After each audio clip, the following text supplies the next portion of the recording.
magmanok-manok na pod mig guys. Haluan mo kamunggay. Pasabaw mig mayo ka. Magluto mig manok guys kay porting lamian na gyud ikaw og manok. Pero nga mo ang ihalo ang kapayas dili na gyud siya hinog. Ari oh. Ari mo ang kapayas nga ihalo guys oh. Butangan mo og kamunggay. Pasabaw mig mayo karon kay para kondisyon na pod.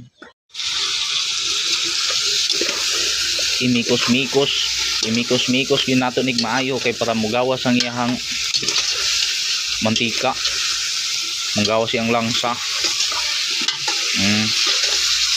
Giluto siya sa lamas guys kay pagkalamia na nagtuyok ng tanglad nga pagkadakuan mura pugpas manok.